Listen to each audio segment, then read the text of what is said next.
CSU-Pueblo.com here with Matt Morris, head men's women's track and cross country coach here at CSU-Pueblo. Matt, headed to RMAC championships. It's another go around for you. Outdoors this time. You like outdoors a little bit more from what I understand. You got some of your studs back after redshirting indoor.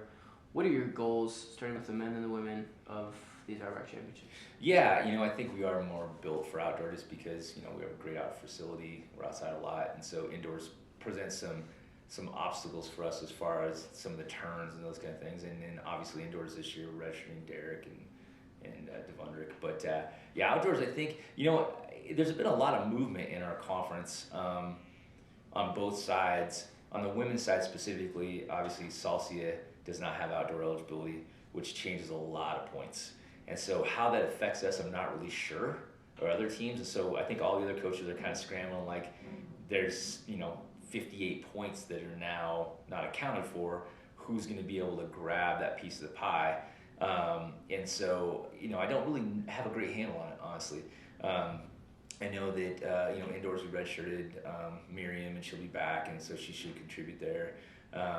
So I think on both sides, we're really, for lack of a better term, trying to hold our ground a little bit, knowing that we still redshirted Sydney on the women's side and Dante on the guys' side, which are, kids that have been national qualifiers and that kind of thing. And we have great recruiting classes coming in. So we know we're kind of taking that big breath, getting ready, moving forward, but we want to do the best we can here and execute as well as we can. So we've all kind of had a hard time getting a handle on that exactly. So I'm not really sure, but I would think, we'd like to be a podium team on the women's side again, in the top four, and I don't know how it's going to sort out. Last year we were 8 points out of third, but we also had a nearly flawless meet as well, so you can't always count on that. And on the guys' side, I think we need to keep climbing up that ladder.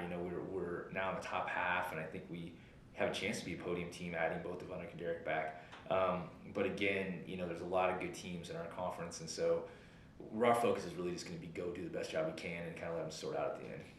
Funny thing about track and cross country is RMAC championships are nice, but really you're trying to qualify for nationals. Derek obviously has his spot and 3 different things that you could run him in or whatever you want to do with him.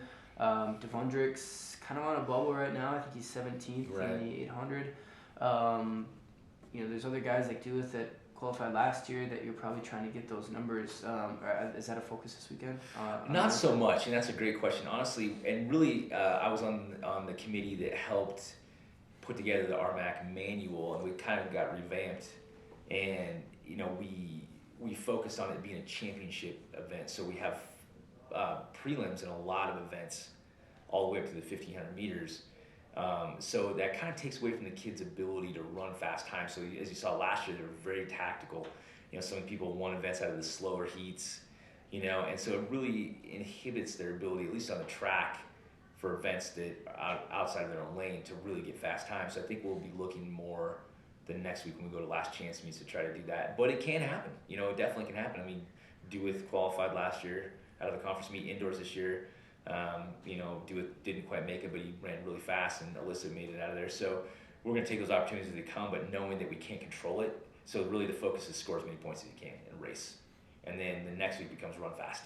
So if you're 10th in the race at the last chance meet and you qualify, yay. If you're 10th at conference, it doesn't really help you, right? So they're a little bit different things. On the women's side, you do have Andrea Tuck that is, I think, 8th in the country right now. Right. Hopefully that's a mark that keeps her in for the championships, back-to-back appearances for her after going indoor.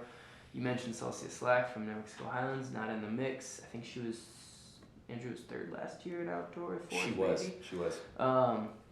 Is this an opportunity for her to be a conference champion? It is to some extent on paper, but we didn't put her in the multi.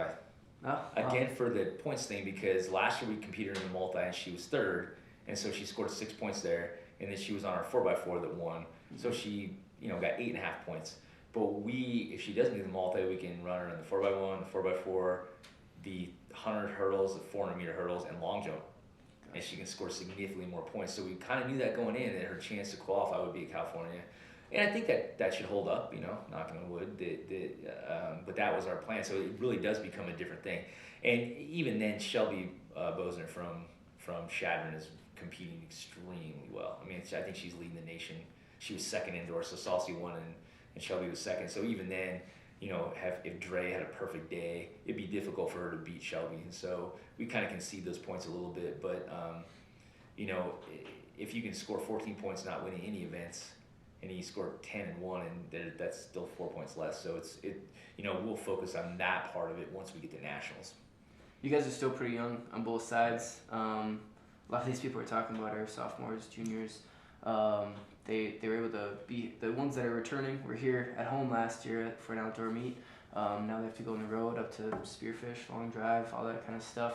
What is kind of the mentality? I mean, it's not like these guys. I mean, these kids have been there before. Right. But what is kind of the mentality? What's the message this week as you prepare for championships? Yeah, you know, really the message was, you know, to take advantage of your opportunities. You know, one thing we like to tell them is that, you know, even though a lot of these guys are young and we don't have anybody who's older than sophomore on the guys' side competing, you know, you'll blink and your career wraps up pretty quick, you know, so you don't want to keep looking down the line. You want to take advantage of opportunities you have now, and we have a great opportunity this weekend to go up there and do really well, move our program forward, you know, and make ourselves better. You know, don't overlook it along with finals this week. You know, like there's a lot happening all at once, so we're just trying to keep them focused and on task and to keep the big picture, the small picture in this case in mind for the big picture and not get distracted.